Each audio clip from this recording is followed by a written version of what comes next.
आज हमारा नेक्स्ट जो अंतःस्रावी ग्रंथि वाला टॉपिक चल रहा था, उसमें हमारी जो नेक्स्ट ग्रंथि है वो ग्रंथि पढ़ेंगे हम हाइपोथैलेमस ग्रंथि के बारे में। कौन सी ग्रंथि पढ़ेंगे? हाइपोथैलेमस ग्रंथि। ठीक है, हाइपोथैलेमस ग्रंथि। सेकंड चैप्टर चल रहा था हमारे, कौन सा? अध्याय सेकंड। ठीक है, जिसमें से हमारा अंतःस्रावी ग्रंथि वाला पोर्शन चल रहा था, उसमें से हमने एक पीयूष ग्रंथि के बारे में पढ़ लिया था। आज हमारे नेक्स्ट ग्रंथि है वो है हाइपोथैलेमस ग्रंथि के बारे में। अब देखो, इस हाइपोथैलेमस ग्रंथि के बारे में क्या ध्यान में रखना है? एक तो ध्यान रखना, इसे क्या कहते हैं? Master of master gland. क्या कहते हैं? Master of master gland. Clear है बात यहाँ पे? मास्टर ऑफ मास्टर ग्लैंड किसे कहते हैं? हाइपोथैलेमस ग्रंथि को कहते हैं। क्यों?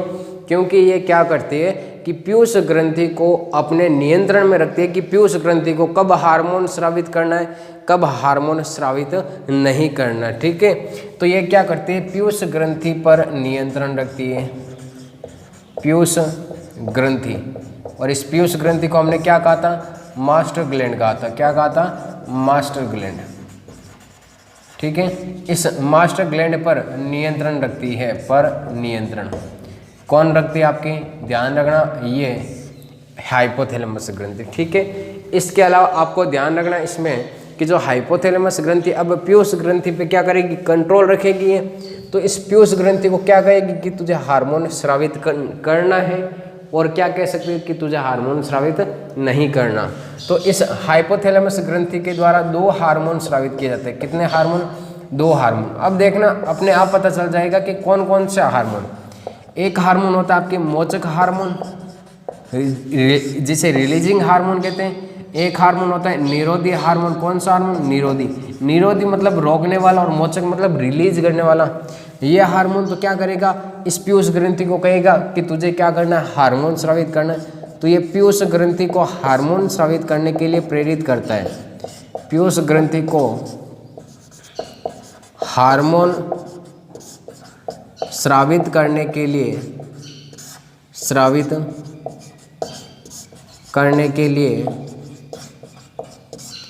प्रेरित करता है। ठीक है, समझ में आ गई बात यहाँ पे? और निरोधी हार्मोन, निरोधी मतलब होता है रोकना।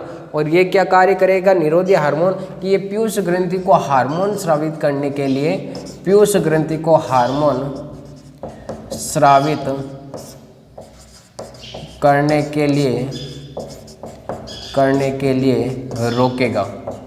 यह पीयूष ग्रंथि को हार्मोन स्रावित करने के लिए क्या करता है? रोकता है। ठीक है, रोकता है। क्लियर है बात यहाँ पे?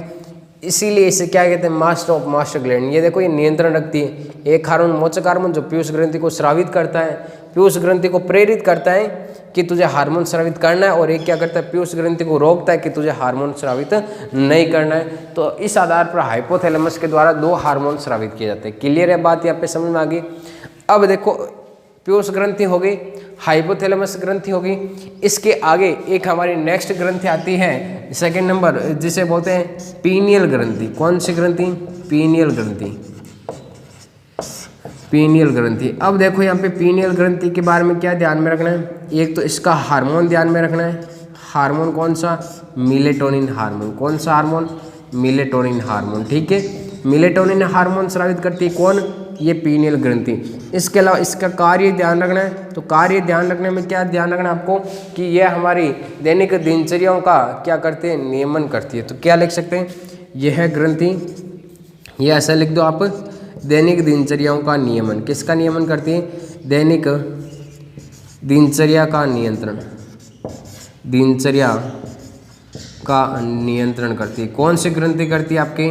ये पीनियल ग्रंथि करती है। ठीक है, अब देखो इसमें और क्या ध्यान में रखना आपको कि पीनियल ग्रंथि होती है दैनिक दिनचर्याओं का नियंत्रण करती है। जैसे कि सोने, उठने, बैठने का सारों का नियंत्रण कौन करती है? पीनियल ग्रंथि करती है। ठीक है, इसीलिए इस पीनियल ग्रंथि को क्या कहते हैं? जैविक घड़ी कहते हैं, बायोलॉजिकल क्लॉक कहते हैं। ठीक है, तो इसे क्या लिख सकते हैं?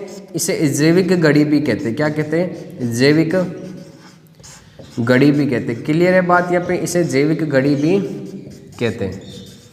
समझ में आ गया यहाँ पे? ठीक है, देखो 3 ग्रंथियाँ हो गई यहाँ पे। अब हम नेक्स्ट जो हमारी ग्रंथि ले रहे हैं वो ले रहे हैं आपके 3rd नंबर पे। कौन सी हो जाएगी? थायराइड ग्रंथि। कौन सी ग्रंथि? थायराइड ग्रंथि। ध्यान रखना जो आपकी पीनियल ग्रंथि है ये स्थित कहाँ पे होती है, अग्र मस्तिष्क में, फोर ब्रेन में, अग्र मस्तिष्क में स्थित होती है। इसकी स्थिति की बात करें तो कहाँ पे स्थित होती है, अग्र मस्तिष्क में स्थित होती है। ठीक है, अब देखो थायराइड ग्रंथि की बात करें कि थायराइड ग्रंथि की स्थिति की बात करें कि ये कहाँ पे स्थित होती है, तो ध्यान रखना ये थायराइड ग्रंथि हमारे गले में स्थित होते हैं, श्वास नली पे। ठीक है, या श्वास नली के पास में बोल सकते हो। कहाँ पे स्थित होते हैं, आपके श्वास नली या कंठ के पास में या गले में, लिख सकते हो कुछ भी। क्लियर है बात यहाँ पे। अब देखो थायराइड ग्रंथि के द्वारा एक हार्मोन स्रावित किया जाता है, वो कौन सा हार्मोन हो जाएगा, आपके थायरोक्सिन हार्मोन। कौन सा हार्मोन स्रावित किया जाता है, थायरोक्सिन हार्मोन स्रावित किया जाता है। अब ध्यान रखना हमारे शरीर में थायरोक्सिन हार्मोन के संश्लेषण के लिए किसकी ज़रूरत होती है, आयोडीन की ज़रूरत होती है। किसकी ज़रूरत होती है, आयोडीन की ज़रूरत होती है। अगर हमारे शरीर में किसकी कमी हो जाए, आयोडीन की, तो आयोडीन की कमी से एक रोग होता है, उस रोग को कहते हैं गेंगा रोग। क्या कहते हैं, गेंगा रोग। ठीक है, अब देखो यहाँ पे इस थायरोक्सिन हार्मोन है, इस हार्मोन के कार्य क्या हो सकते हैं कि हमारे शरीर में क्या कार्य करता है, तो कार्य की बात करें तो उपापचय दर का नियंत्रण करता है। किसका नियंत्रण करता है, उपापचय दर, मतलब ग्लूकोज का, सारों का जो अवशोषण वगैरह होता है, उनका जो एटीपी बनती है ऊर्जा, उनका सारों का अवशोषण कौन करता है, आपके ये थायरोक्सिन हार्मोन करता है। और इसके लिए आयोडीन की जरूरत होती है। अगर आयोडीन की कमी हो जाती है तो थायरोक्सिन का संश्लेषण नहीं होगा, और थायरोक्सिन का संश्लेषण नहीं होता है तो एक रोग हो जाता है जिसे गेंगा या गलगंटर रोग कह सकते हैं, या गोइटर रोग भी कह सकते हैं। बात ध्यान में रखना। ठीक है, अब देखो एक यहाँ पे कॉन्सेप्ट है, उसको यहाँ पे नोट कर लेना आप कि क्या कॉन्सेप्ट है। नोट में आपको ये लिखना है कि अगर हमारे शरीर की सबसे बड़ी ग्रंथि, ऐसा पूछे एग्जाम में आपको कि शरीर की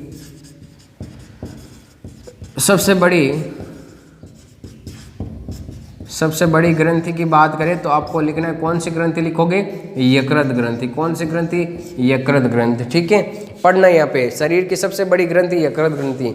नेक्स्ट क्या क्वेश्चन पूछ सकता है कि शरीर की अंतःस्रावी सबसे बड़ी ग्रंथि, अंतःस्रावी सबसे बड़ी ग्रंथि कौन सी हो जाएगी यहाँ पे अंतःस्रावी के रूप में, वो हो जाएगी आपके थायराइड ग्रंथि। कौन सी ग्रंथि हो जाएगी, थायराइड ग्रंथि। बात क्लियर है यहाँ पे, समझ में आ गया। ठीक है, तो यहाँ पे थायराइड ग्रंथि के बारे में ये आपको इतनी बातें ध्यान में रखनी है। अब देखो नेक्स्ट हमारी जो ग्रंथि आती है 4th नंबर, वो ग्रंथि आती है पैराथायराइड ग्रंथि। कौन सी ग्रंथि, पैराथायराइड ग्रंथि। कौन सी ग्रंथि आती है, पैराथायराइड ग्रंथि। अब देखो इस पैराथायराइड की बात करें तो ये स्थित कहाँ पे होती है, इसके तो ध्यान रखना जो थायराइड ग्रंथि होती है ये हमारे श्वास नली के पास में एच आकार की होती है, इस प्रकार की। ठीक है, इस थायराइड ग्रंथि के पृष्ठ पार्श्व भाग में भी आपके दो जोड़ी, मतलब इतनी एक ये टोटल कितनी होगी, दो जोड़ी हो गई। और टोटल ग्रंथि कितनी होगी आपके, चार जोड़ी। कौन सी ग्रंथि पाई जाती है, आपके पैराथायराइड ग्रंथि। सॉरी, दो जोड़ी मतलब चार ग्रंथि। पैराथायराइड ग्रंथि कौन सी पाई जाती है, आपके पैराथायराइड कौन सी पाई जाती है, आपके चार ग्रंथियां, मतलब दो जोड़ी ग्रंथियां कौन सी पाई जाती है, पैराथायराइड। किस पे, जो हमारी थायराइड ग्रंथि होती है, ये तो कौन सी आपकी ग्रंथि है, ये तो हो जाएगी आपकी थायराइड ग्रंथि। कौन सी हो जाएगी, थायराइड ग्रंथि। इस थायराइड ग्रंथि के ऊपर ही कौन सी ग्रंथि पाई जाती है, पैराथायराइड। और इसके द्वारा जो हार्मोन स्रावित किया जाता है वो हार्मोन होता है पैराथार्मोन। कौन सा होता है, पैराथार्मोन, या जिसे शॉर्ट में लिखते हैं पीटीएच हार्मोन। कौन सा हार्मोन लिखते हैं, पीटीएच हार्मोन। अब देखो यहाँ पे क्या ध्यान में रखना है, और देखो जो पीटीएच हार्मोन होता है, ये पीटीएच हार्मोन क्या करता है हमारे शरीर में, कैल्शियम मतलब Ca व फास्फोरस का क्या करता है, संश्लेषण करता है, या इसका नियंत्रण रखता है। कैल्शियम व फास्फोरस के स्तर को क्या करता है, नियंत्रण करता है। ठीक है, अगर मान लो हमारे शरीर में कैल्शियम की कमी हो जाती है, हड्डियाँ किसकी बनी होती है, कैल्शियम की, और अगर कैल्शियम की कमी हो गई तो हमारे शरीर में एक रोग हो जाता है, उस रोग को बोलते हैं ऑस्टियोपोरोसिस। क्या बोलते हैं, ऑस्टियोपोरोसिस। बात क्लियर है यहाँ पे कि ऑस्टियोपोरोसिस क्या होता है कि हमारे शरीर में अगर कैल्शियम की कमी हो जाती है तो हड्डियों में क्या हो जाते हैं, छेद हो जाते हैं।